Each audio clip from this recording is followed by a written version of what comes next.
하나님의 말씀은 진리이십니다. 할렐루야. 진리라는 건 반드시 좋은 열매를 맺는 거죠.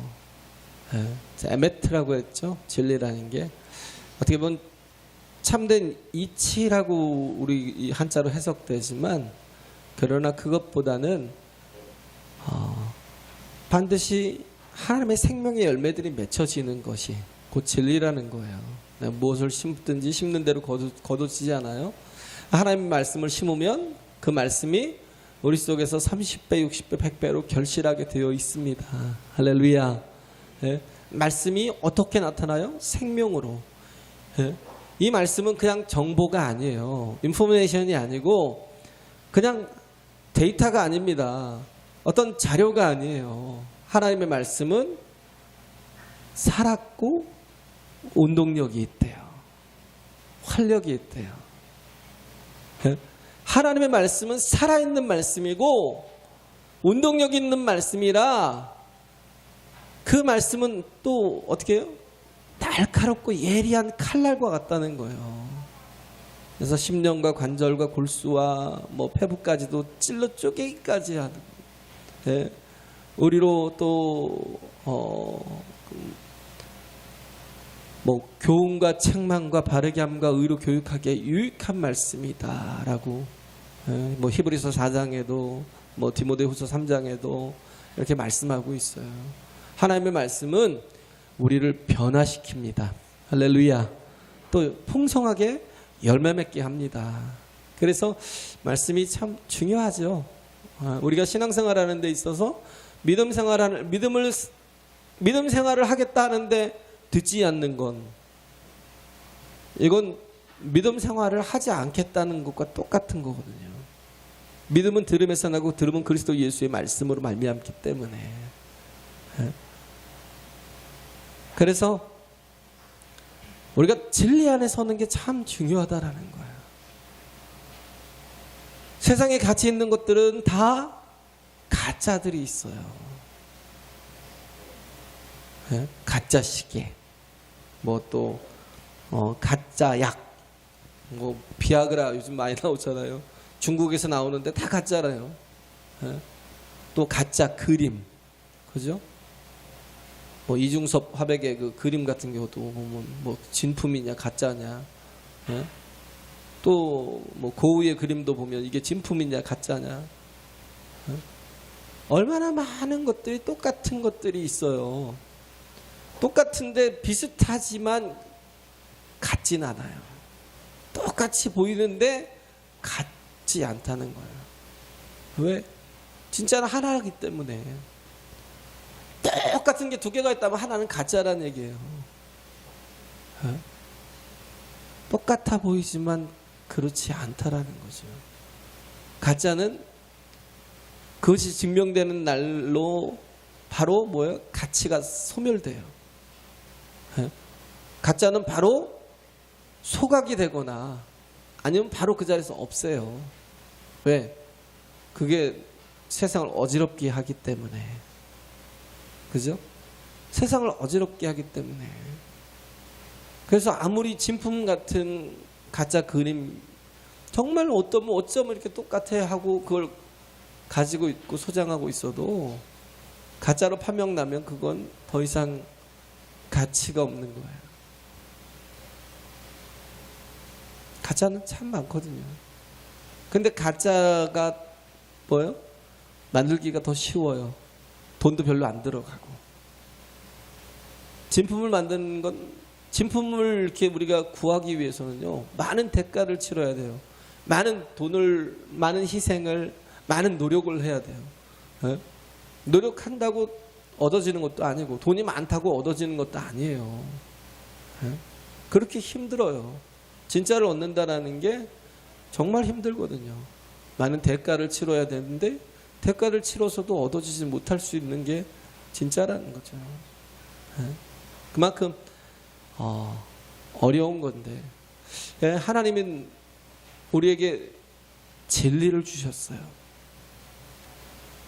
그래서 그 진리를 통해서 우리 자신이 영생을 얻도록 진리를 소유함으로 말미암아 우리가 그동안 세상의 정보와 데이터만 가지고 어떻게 하면 잘 먹고 잘 살고 잘 누릴 것인지, 어떻게 하면 육체의 정욕과 안목의 정욕과 이생의 자랑거리를 잔뜩 쌓고 살 것인지, 그것만을 쫓아다녔던 우리인데 세상의 모든 정보가 뭐예요? 어떻게 하면 건강하냐. 저는 그것도 문제가 있다고 봐요. 너무 많은 정보들이, 그것도 증명되지 못한 많은 것들이 우리들의 입속에서 자꾸 돌아요. 이게 뭐 골다공증에는 뭐가 좋더라, 뭐가 좋더라, 뭐가 좋더라. 그냥 좋다고 어떤 사람이 조금 이렇게 힘 있는 사람이 남들보다 조금 배웠다 하는 사람이 한마디 하면 그게 진리인 것처럼, 그게 맞는 것처럼 그렇게 규정이 돼버리는. 그래서 뭐 저도 눈이 안 좋은데 눈에는 어떤 약이 좋더라, 어떤 약이 좋더라, 어떤 약이 좋더라 계속 많은 정보와 데이터를 주지만, 그러나 그게 그렇게 효력이 없어요. 우리는 거기에 그걸 마치 이거 진리와 어떤 세상 정보와 이렇게 헷갈리고 혼동하는 거예요. 그러나 진리는 그렇지 않아요.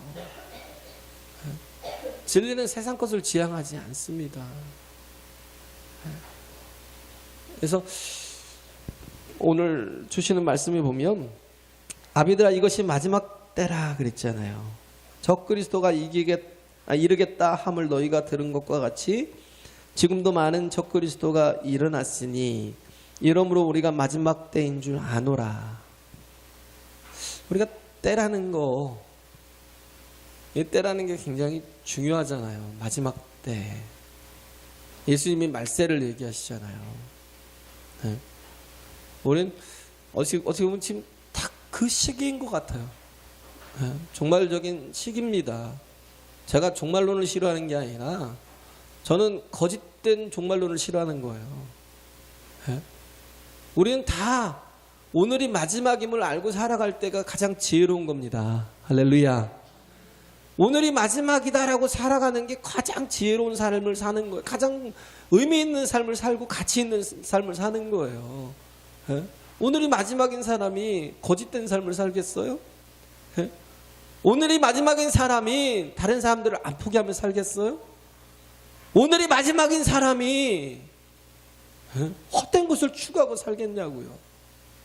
그렇지 않다는 거예요. 최선을 다해서 마지막 날이기 때문에. 그래서 우리에게 주어진 시간들이 우리가 알아야 될 게 때를 분별하는 거. 때를 분별하는 게 되게 중요해요. 근데 이런 때에 나타나는 현상들이 뭐냐면, 마지막 때에 나타나는 현상들이 적그리스도들이 되게 많이 나타난다. 안티크라이스트들이. 하나님에 대해서 예수께서 그리스도 되심을 부정하는 자들. 오늘 주제는 그거예요. 예수께서 그리스도이심을 부정하는 자들. 예수는 메시아가 아니라는 거예요. 예수는 구원자가 아니라는 거예요. 예수는 하나님의 구원의 문이 아니라는 거예요. 만약에 예수가 우리의 구원자가 아니시라면요, 세상은 큰일 납니다. 아무도 하나님 앞에 이를 자가 없거든요. 하나님의 은혜로 주신 분이 예수이기 때문에. 할렐루야. 아무도 하나님 앞에 우리의 의를 가지고 이룰 수 없기 때문에 하나님께서 우리에게 아들을 주신 거예요. 그리고 그 아들이 나 대신 희생양이 되어주시고 속죄양이 되어주시고 그렇게 피 흘려 주셨고, 그래서 그 피를 가지고 우리가 어떻게 해요? 지성소에 담대하게 들어가는 거예요. 그렇잖아요. 성전에 딱 들어가면, 성전이 성막을 보면요, 원래 동쪽에서 문이 있어요. 동쪽에 문이 있으면, 동쪽에 문을 들어가면 그 번제단이 있고 물두멍이 있잖아요. 그 번제단에서 내 죄가 씻겨지지 않으면 내가 성소로 들어갈 수가 없어요. 내가 하나님과 만날 수가 없어요. 하나님과 만남이 있지 않으면 그 생명이 내게 공급되지 못하기 때문에. 우리가 이렇게 우리가 하나님의 성전이라는 이 교회에 들어와서 예배할 수 있는 게 예수께서 나를 위해서 그 성막의 뜰에서 나 때문에 죽으셨기 때문에, 나 때문에 희생제물이, 화목제물이 되어주셔서 피 흘려 주셨다는 거예요. 할렐루야. 내 죄를 다 짊어지셨다라는 거예요. 그래서 그 피를 의지하고 그 공로를 의지하는 자는 하나님께서 그 믿음을 보시고 의롭다 여기시는 거잖아요. 은혜를 주시겠다고 예수 그리스도를 주신 거잖아요. 그런데 예수가 그리스도이심을 부정하는 자는, 그의 행한 모든 공로의 일들을 다 부정하는 자고, 그런 공로가 전혀 우리에게 효력이 없으면 우리는 하나님과 전혀 상관이 없는 존재가 될 수밖에 없다는 거예요. 근데 이 적그리스도들이 교회라는 이름을 달고 활동을 하고, 교회라는 이름을 달고 악하고 추한 일들을 해요. 요즘 참 많잖아요. 뭐 하나님이 아버지니 어머니 그게 무슨 상관이 있어요, 솔직히. 근데 하나님이 어머니라고 하는 것 자체가 뭐 하나님의 교회 있잖아요. 그게 문제가 있거든요. 하나님이 왜 우리에게 아버지라고 하셨을까? 그가 우리의 근원이시기 때문에. 어머니를 깎자는 게 아니라 여인은 밭이에요. 그건 뭐예요? 남자는 씨거든요.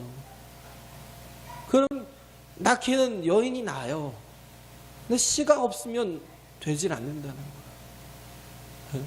하나님이 그런 남자냐 여자냐 남성이냐 중성이냐 아니 뭐 여성이냐 뭐 그런 게 문제가 아니라는 거예요. 중요한 건 내가 이해되지 않는 진리를 내 마음대로 해석해 버리는 게 문제가 있는 거예요. 내가 이해되지 않는 진리를, 그 이해되지 않는 진리를 가지고 끝없이 공격하고 있는 게 적그리스도들의 그 역사하는 일이거든요. 왜? 자기들이 이해되지 않았으니까 교회에 있다가 떨어져 나간 거예요. 그리고 그것들을 자기들의 임의대로 해석을 하면서, 그렇다고 나가서 아예 그냥 저기로 그리스도인이 아닌 사람으로 사는 게 아니라 또 다른 사람들을 오히려 미혹시키게 하고. 그 사람 신천지 같은 경우는 얼마나 악해요. 만약에 하나님이 세우신 교회라는 걸 인정하면 어떻게 교회가 추수할 곳이라고 그러면서 교회를 침투해 들어와서 교회를 그 악한 방법으로 그렇게 취하냐고요. 영혼들을 도적질해 가는 거예요. 악한 일이라는 거예요. 방법 자체부터가 틀렸어요. 현혹되지 말고 미혹되지 마세요. 정말 피하라고요. 마태복음 24장 15절에 보면 그러잖아요. 마지막 때가 어느 때냐면 너희가 멸망에 가증한 것이 거룩한 것에 선 것을 보거든 빨리 피하여 산으로 도망가라. 이때가 마지막 때라는 거. 진리가 자꾸 왜곡이 되고 거짓된 것들이 계속 진리인 것처럼 포장되어서 사람들을 현혹시키고 미혹시키고 그렇게 끌고 가는. 그런데 사람들은요 그 속에 진리가 없기 때문에 쉽게 당해요. 쉽게 넘어집니다. 정말 저 사람은 안 그럴 것 같은데 어쩌면 그렇게 쉽게 넘어가는지 이해가 안 갈 정도로 어느 순간에 보면 그 이단들과 함께 다니는 그런 모습을 저 본 적이 있어요. 1992년도 10월 28일 다미성교회에 있었잖아요. 저는 그때 서울에서 이렇게 뭐 학교 다니고 활동하느라고 그 사람들을 잘 알거든요. 왜? 주변에 많았으니까. 기도 좀 한다 그러면 대번에 막 어떤 아이 보면 같은 교회를 다니는데 성가대하는 아이인데 왜 어른들은 좀 타락했기 때문에 좀 영이 더럽다나? 그래 아이들이 좀 깨끗하대요. 별로 기도도 안 하는 애 같은데 갑자기 어느 날 뭐 기도 조금 한다고 하더니 뭐 영서를 쓰고 막 이러더니 나중에 보니까 책에 나오더라고요. 근데 다 따라가는 거예요. 목사님들도 따라가고 많은 성도들이 따라가고 그들 기도하는 걸 저도 가봤어요. 저도 그 대표적인 사람을 만나봤어요. 저도. 예? 왜? 저도 이제 신학생이었으니까 찾아가 봤어요. 몇 사람 신학생들하고 갔어. 근데 같이 갔던 학생들조차도 그게 맞다고 막 추정하고 따라가더라고요. 예? 저는 아닌 걸 알았죠. 예? 왜? 들어가니까 너무 더럽더라고요. 뭐 분위기 자체가 더럽고 뭐 방 자체도 더럽고 너무 막 냄새가 나고 역겹고 막 그래서 나가고 싶더라고요. 그런데 계속 뭐 방언을 한다고 하는데 성경적이지 않고 뭔가를 방언을 하면 막 통역을 한다고 하는데 뭐 이상한 짓을 하고. 근데도 불구하고 많은 사람들이 10월 28일 왜 하나님은 예수님이 그러잖아요. 그때와 그 시는 아무도 모른다고 그랬는데 그런데도 불구하고 그때와 그 시가 맞다는 거예요. 어떤 애는 이름이 노아예요. 노아. 왜?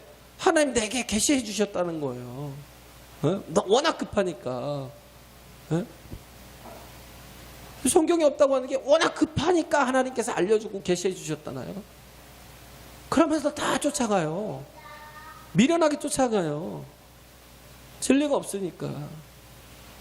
자꾸 진리 아닌 것에 괜히 뭐 예언해 준다. 괜히 뭐 방언해봐라. 통변해 줄게. 이런 절대 그 앞에 귀 기울이지 말고요. 거기에 머리 대지 마세요. 근데 쉽게 넘어가거든요. 분명히 얘기했잖아요. 그날과 그때는 그 시는 아무도 모른다고. 그렇게 해서 설득을 해도 나중에 보면 그래도 하는 소리가 뭐냐면 그때 그러더라고요. 아이 그래도 나는 그게 좋다나. 뭐 쫓아가요. 말씀으로 계속 적용해줘도 더 이상 할 말이 없으니까 나중에 하는 얘기가 그래도 그게 좋대요. 나는 그게 좋대요. 그러면서 그냥 쫓아가더라고요. 왜? 그게 진리이기 때문에 쫓아가는 게 아니라 자기가 듣고 싶은 얘기를 그 사람들이 하니까 쫓아가는 거예요. 요즘 가장 저기 하는 게 진짜 말세인데 이 말세를 가장 어렵게 하는 게 또 뭐예요? 세대주의적인 종말론자들이거든요. 그 요한계시록을 이상하게 해석을 해요. 아니 그게 아닌데도 불구하고 그렇게 해석을 하고 그렇게 때려 맞추고 그렇게 해서 그걸 100% 진리라고 그 믿더라고요. 당연히 저는 이게 멀리 하게 되더라고요.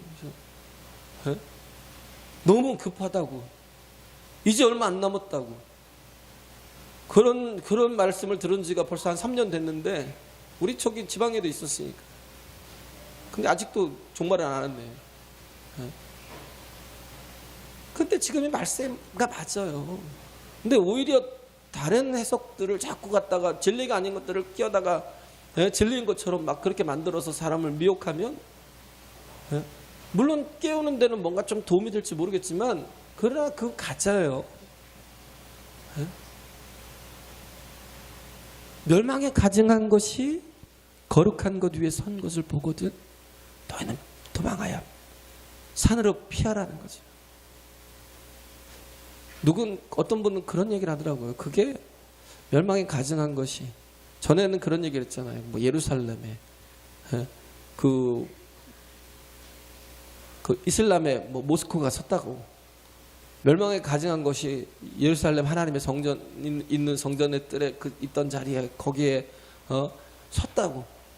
그래서 이제 말세라고 그런 얘기를 해요. 그런 건 아니고 이제는 예루살렘과는 전혀 상관이 없어요. 이스라엘과는 전혀 상관이 없어요.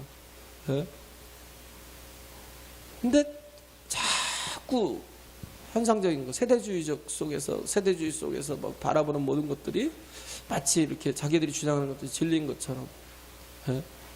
그리고 또 누구는 또 이시, 이유라고 그러나요? 이유. 유럽 공동체. 그걸 또 적그리스도로 보기도 하고. 되게 많았어요. 근데 어떤 분은 또 그런 얘기를 하더라고요.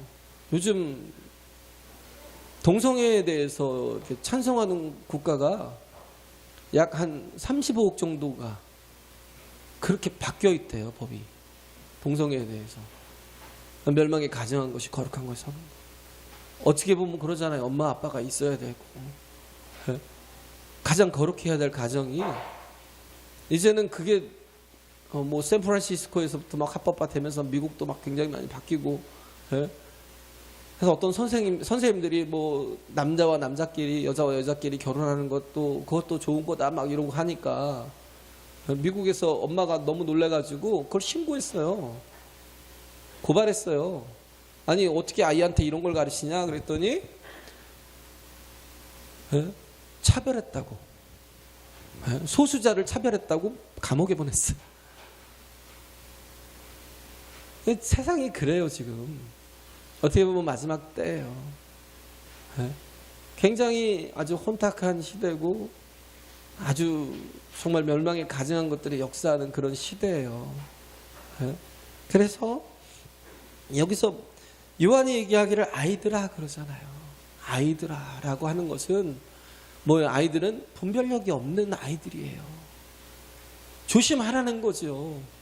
너희가 분별하지 못하는 아직 어린아이이기 때문에 그 때문에 너무 가슴이 아픈 거예요. 그래서 요한이 이때는 이미 90살이 넘었던 때에 기록된 말씀인데 그렇기 때문에 정말 어떻게 보면 자신이 알고 있는 모든 것들을 다 풀어서 이 아이들을 좀 깨우고자 하는 어떻게든 이때 더 혼탁해지고 오히려 하나님 앞에 온전하게 서지 못하고 적그리스도처럼 이렇게 세워져 가고 그잖아요. 조금만 잘못되면 우리가 옳지 못하는 것을 진리를 그걸 진리인 것처럼 받아들이고 삐뚤어진 신앙을 살 수밖에 없거든요. 거기에서 만약에 실망이 오면 그 다음에는 예수님을 떠나게 돼요. 왜? 아, 이 가짜야 그러면서 예수님을 떠난다고요. 믿음이 확 떨어져 버린다고요. 왜? 내가 듣고 싶은 걸 듣고 그잖아요. 내가 듣고 싶은 말을 취하는 거예요. 그 진리니까 투상하는 게 아니라 욕심이 그 속에 있는 거예요. 죽어도 내가 틀렸다라는 생각을 안 하는 거예요. 죽어도 못 버려요. 특히 종말론자는 피가 다른가 봐요. 못 버려요. 죽어도. 그것에 대해서 안 버려요. 자꾸. 근데 우리가 정말 조심해야 될 게 진리인지 진리가 아닌지 잘 분별할 수 있어야 된다는 겁니다. 할렐루야. 우리는 아이라는 걸 여기서 요한이 아이라고 표현하는 건 저도 마찬가지예요. 저라고 운전해요. 저도 마찬가지예요. 저도 그래서 하나님의 은혜의 말씀이 없이는 진리의 말씀이 없이는 저도 흔들릴 수 있고요. 저도 망할 수 있습니다. 그렇기 때문에 우리가 언제든 어떻게든 하나님의 말씀 가운데 바로 세워지려고 그렇게 노력하고 애쓰고 해야 된다고요. 하나님의 진리가 내 속에서 열매를 맺도록 그렇게 우리가 순종하며 나아가야 되는데 우리가 참 보면 어떤 때는 이 허망할 때가 있어요. 정말 뭐 저 여기 올라오기 위해서 저는 적어도요 주일날은 새벽 2시까지는 말씀을 준비해요. 새벽 2시까지는 깨어 있어요. 그리고 아침에 와서요.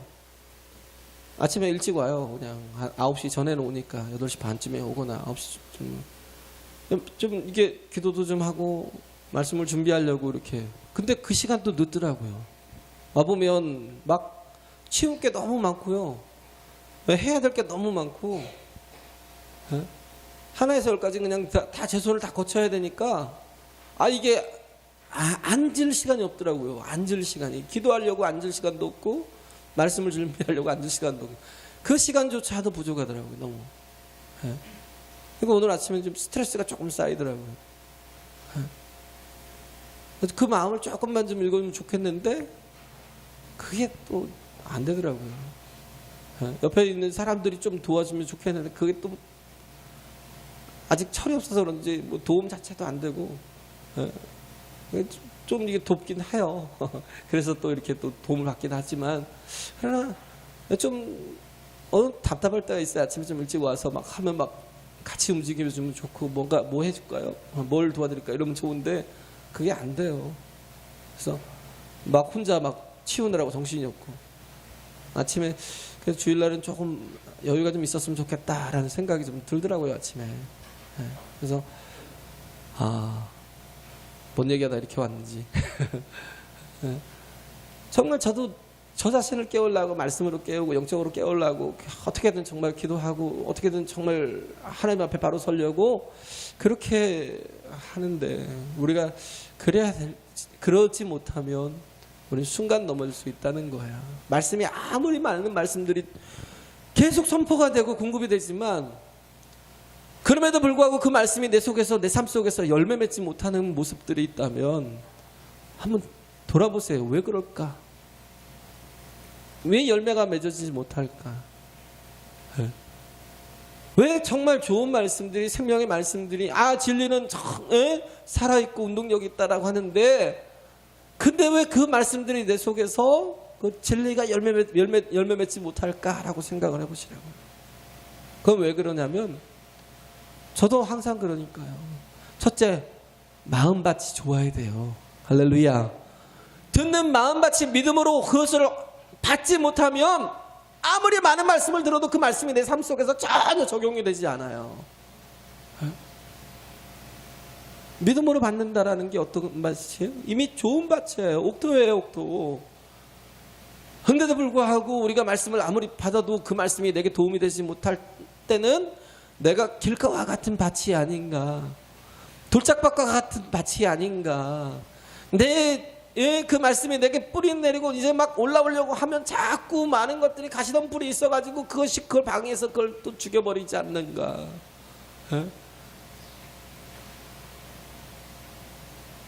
하나님의 말씀이 내 속에서 일하시게 해야 돼요. 할렐루야. 옥토와 같이 기경한다고 그러잖아요. 갈아엎어야 돼요. 겨울에 그 언 땅들을 갈아엎기 위해서는 어떻게 해요? 힘센 황소에다가 쟁기를 채우고 그래서 뒤에 잡으면요 황소가 끌고 가는 힘이 있을수록 쟁기를 깊이 박힙니다. 그리고 업사이드 다운, 위에 것이 아래로 가고 인사이드 업이 되는 거예요. 인사이드 아웃이 돼. 밖에 안에 있던 것들이 밖으로 막 나오면서 기경이 되고 뒤집어 엎어져야 되는 거예요. 그러면서 돌돌이 걸러지는 거예요. 내 마음속에 있는 수많은 불신앙과 불순종과 교만함과 악함과 거짓된 모든 것들이 자꾸 다 걸러지고 그리고 정말 이런 그 딱딱한 이 흙들이 막 다 깨어지고 내 자아가 하나님 앞에 깨어지지 못하면 아무리 많은 말씀들이 뿌려져도 그 말씀들이 내 속에서 아무런 역사가 일어나지 않는 거예요. 좋은 밭이 되기 위해서는 먼저 하나님께 예배하기 전에 말씀을 받기 전에 충분히 기도해야 됩니다. 할렐루야. 충분히 기도해야 돼요. 하나님 정말 나는 죄인입니다. 수용하지 못하는 것, 수용성이 없는 사람이요 정말 답답해요. 수용하지 못하면 그 시간들을 다 포기해야 돼요. 그 시간들을, 많은 시간들을 다 버려야 돼요. 나중에 깨달아요. 솔직히 얘기해서 우리 온유의 얘기에 대해서 제가 우리 온유가 고집이 되게 세요. 얘기해 주면 몰라요. 그러면서 자기의 어떤 그것이 아빠는 전문가가 아니잖아 이런 식으로 왜 그래도 듣는 길은 있고 살아온 게 있는데 지는 좀 지금 공부하고 있다는 거예요. 아빠는 아니라는 거예요. 그러면서 하는 얘기를 그냥 무시해 버리더라고요. 옆에서 잔소리로만 듣는 거예요. 그 시간들이 너무 아깝더라고요. 야, 저러다가 몇 개월 또 보내겠구나. 언젠가는 깨닫겠지만 그러나 깨닫는 동안에 그 깨닫는 시간 동안에 그 시간들을 다 버리겠구나. 근데 그 시간이 중요한 시간들이에요. 보세요. 굉장히 아까운 시간들을 빨리 깨달으면 빨리 이렇게 수용성이라는 게 받아들이는 거. 그게 되게 중요하거든요. 어떤 것에든 나는 온전치 못하다라는 마음, 나는 어떤 내가 마음이 기경되고 깨진다라는 게 이게 밭이 쟁기질 낸다라는 게 그게 무슨 말이냐면 나는 상한 심령이라는 거예요. 마음에 상함이 없이 나는 온전한 사람이야라고만 그렇게 세리와 죄인들 같이 주님 앞에 얼굴도 감히 들지 못하고 주여 나는 죄인입니다. 나를 불쌍히 여겨달라고 주님 앞에 그런 마음으로 상한 심령 깨진 심령으로 나오지 못하면 하나님의 말씀이 아무리 좋은 말씀이 들려져도 내 속에서 아무것도 역사가 일어나지 않는 거예요.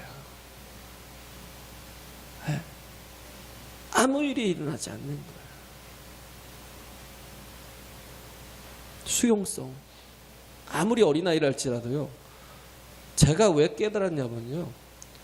제가 공부를 하면서 깨달았어요. 저보다 훨씬 어린 사람이 강사로 왔어요. 대학교 강사로. 근데 제가 그때 좀 이렇게 페이스가 동안으로 보이나 봐요. 저보다 훨씬 더 왔는데 저보고 야! 그러더라고요. 너 뭐해? 막 그러는 거예요. 네? 제가 딴짓한 것도 아니고 뭐 작업을 하고 있는데 갑자기 야! 너 뭐해? 그러는데 그때 얼굴이 막 벌개지더라고요. 네? 왜? 내가 지보다 훨씬 더 먹었는데 네? 제가 나를 어린애 취급하네? 근데 그 생각이 들 때 딱 든 생각이 뭐냐면 나는 제자잖아. 난 제자인데 저분이 스승이잖아. 저분한테 배울 게 있잖아. 네? 그럼 뭐예요? 나는 어린 거야 아직. 이 부분에 대해서는 어린 거야. 그러면서 제가 확 눌렀어. 그때부터 달라지더라고요. 그때부터 달라지더니 뭐냐면 내가 배울 게 있으면요. 애들이 하는 것에 대해서도 배워요. 왜? 내가 모르기 때문에. 어른이 다 알아요? 몰라요. 예? 박사학위 따면 다 알아요? 몰라요. 자기 전공한 것밖에 몰라요. 공부한 것밖에 몰라요. 그 분야밖에 몰라요. 전공한 것이라고 다 하는 게 아니라 그 속에서도 자기가 연구한 그 분야밖에 몰라요. 근데도 불구하고 뭔가 학위가 높아지고 뭔가 배운 게 많아지면요. 교만해지거든요. 수용이 안 돼요. 그러나 우리가 해야 될 건 뭐냐면 수용성이 있어야 돼요. 상한 심령, 할렐루야, 깨어진 심령. 네? 그런 마음으로 우리가 말씀을 받을 때, 그런 마음으로 우리가 말씀을 받을 때 그 말씀이 내 속에서 옥토처럼 그잖아요. 뭐든 딱딱딱해지고 굳어진 흙들이 다 잘게 깨어지고 부서지기 위해서는 얼마나 아프겠어요. 얼마나 힘들겠어요. 네? 그런 마음, 거기에 물이 뿌려지고 말씀이 들어가고 물이 뿌려지고 그러면 얼마나 많은 생명의 역사들이 일어나겠어요. 네. 그래서 나의 어떤 이기적인 마음이 아니라 하나님 말씀이 들어오면요 편하지 않아요. 말씀은요 날카로운 면도날 같다니까요. 아까 얘기했지만 나라는 존재가 있고요. 말씀이 있어요. 근데 이 말씀이 내 속에 들어와요. 마치 말씀은 이물질 같거든요. 이물질이라는 거. 그럼 뭐예요? 나하고는 좀 이게 내 속에 들어와 있는 내 몸을 구성하고 있는 것과는 조금 달라요. 뭔가 아파요. 네? 그래서 살았고 운동력이 있어 막 움직일수록 더 아파요. 그리고 어떻게 해요? 혼과 영과 관절과 골수를 찔러 쪼개기까지 한대요. 예? 그 날카롭게 면도날처럼 팍팍팍팍 찔러 들어가요. 저는 그래서 어느 때는요 말씀을 전하는 게 너무 힘들 때가 있어요. 왜? 나는 내가 분명히 준비한 걸 전하는데 이것 때문에 누군가는 저 목사님 또 날 치네. 목사님은 왜 나를 또 건들지? 그 생각을 할까 봐. 그래서 너무 힘들 때가 있어요. 근데 그게 말씀이라고요. 디모데후서 3장에 있는 말씀도 마찬가지예요. 교훈과 책망과 바르게 함과 의로 교육하게 유익한 일하는 건 교훈하고 책망하고 옆에서 자꾸 남편이 이건 좀 청소 좀 제대로 같이 청소도 안 하고 뭐 하는 거야 막 그러고 있고 막 뭐야 이거 양말은 뭐고 뭐 이거 뭐 왜 언제 옷을 빨 거야 막 이러고 계속 잔소리해야 되고 설거지는 언제 할 건데 이러고 그거와 똑같아요. 옆에서 되게 불편해요. 말씀이 내 속에 들어오면요 편하지 않아요. 말씀이 내 속에 들어오면요 굉장히 불편해요. 굉장히 아파요. 저도 그래요. 굉장히 힘들어요.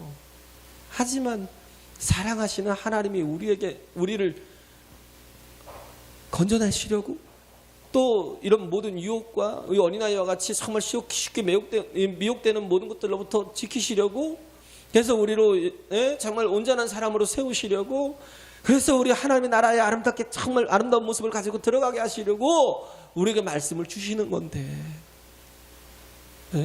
우리가 어느 때 이 말씀에 순종할 수 있어요? 하나님은 사랑이시다. 할렐루야. 하나님은 사랑이시다. 그래서 배울 자세가 준비된 사람은 수용성이 풍성한 사람, 하나님의 말씀에 대해서 정말 하나님의 말씀이 진리다라는 그 생각을 가지고 하나님의 말씀을 받으려고 할 때, 정말 제가 뭐 요한복음도 하고 마가복음도 하고 뭐 로마서도 하고 모두 많은 강해들을 갈라디아서도 하고 해왔지만, 그런 말씀들이 또 들었던 분도 있지만 또 이젠 또 새롭게 시작하는 분도 있잖아요. 그러나 거기에 대해서 어느 때 그런 마음이 들어요. 저 이제 또 시작하는 분들은 또 어떡하나, 복음에 대해서 듣지 못한 사람들 어떻게 하나? 괜찮아요. 걱정하지 마세요. 왜? 오늘 내게 주시는 말씀을, 오늘 내게 주시는 말씀을 하나님의 생명의 말씀으로 듣고 사랑하시는 하나님이 내게 나를 보호하시고 인도하시고 공급하시고 지키시려고 주시는 말씀으로 인정할 때 내가 살아나는 역사들이 있는 거예요. 할렐루야. 이렇게 우리가 정말 하나님의 말씀에 대해서, 우리가 아이된 자가 청년이 돼서 마귀의 괴계를 물리치고 싸우고 또 거기를 또 넘어가서 아비된 자가 되는, 그래서 오히려 나를 지킬 뿐만 아니라 남들을 돌보고 케어할 수 있는, 또 그들을 이끌어줄 수 있는, 그렇기 때문에 교회는 공동체가 되어야 되는 거예요. 할렐루야. 어느 순간에는 내가 어린아이일 수 있어요. 그러나 거기에 결코 머물러서는 안 돼요. 어린아이도 어른처럼 살 수 있어요. 제가 그랬어요. 저희 어렸을 때. 지금 중고등학생들이 청년들을 보면 달라요. 왜? 저희 때 그랬잖아요. 다 알잖아요. 교회 생활을 하면서요, 모든 일들을 다 중학생들이 했어요. 중학생들이 교사했어요. 주일학교 교사. 중학교 3학년 애들이. 근데 지금은 뭐예요? 아무것도 못해요. 계속 케어만 받아야 돼. 신기해요. 중학교 3학년, 우리 교회 처음 개척했을 때 중학교 3학년 형들이 교사를 했다니까요. 교사를. 주일학교를 가르쳤어요. 주일학생들을. 청년들은 또 어떻게 해요? 학생들을 가르치고. 열정이 있어서 기도에 막 빠지지 아니하고. 중학생들, 고등학생들이요, 막 철야 나와서 새벽 4시까지 기도했어요. 중학생들이. 청년들이 나와서요, 매일같이 철야를 했어요. 철야를. 매일같이 나를 새가면서 기도를 했어요.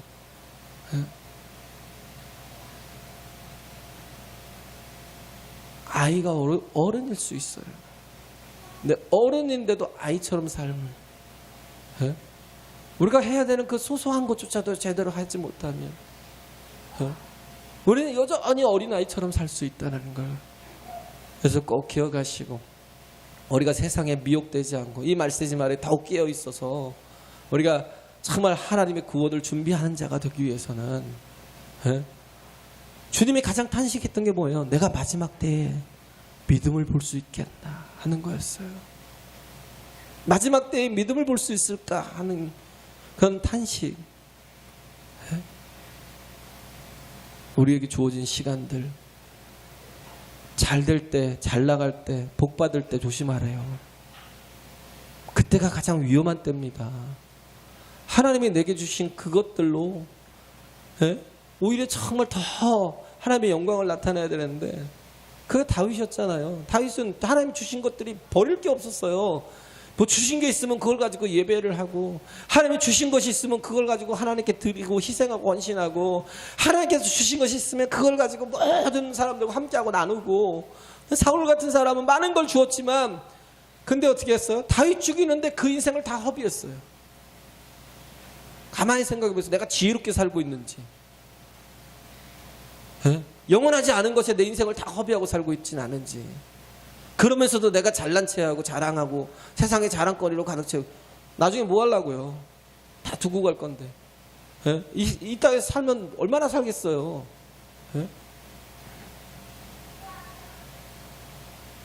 알잖아요, 저희 가족들. 집안이 뭐 한자리들 하고 뭐 국회의원도 하고 장관도 하고 그랬어요 다.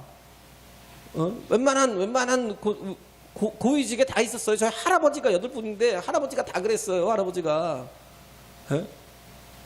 저희 큰아버지 알잖아요. 저희 큰아버지 서울 상대 나와서 증권회사 사장에서 그 뭐예요, 대한항공 쪽하고도 저기잖아요. 그 사돈이잖아요. 저희 조카가 그 한진중공업 그 사장하더라고 결혼했어요. 근데 그게 자랑거리예요? 저 하나도 안 부러워요. 그렇게 돼서 뭐 하려고요? 모든 관계가 다 끊어졌는데 그 사람들하고 사람 같지도 안 보여요. 근데 정말 가난하지만 서로를 돌아볼 줄 알고, 그리스도 예수 안에서 서로를 정말 교제하면서 내가 남이 부족한 게 있으면 내 것을 가지고 채울 수 있는, 그잖아요.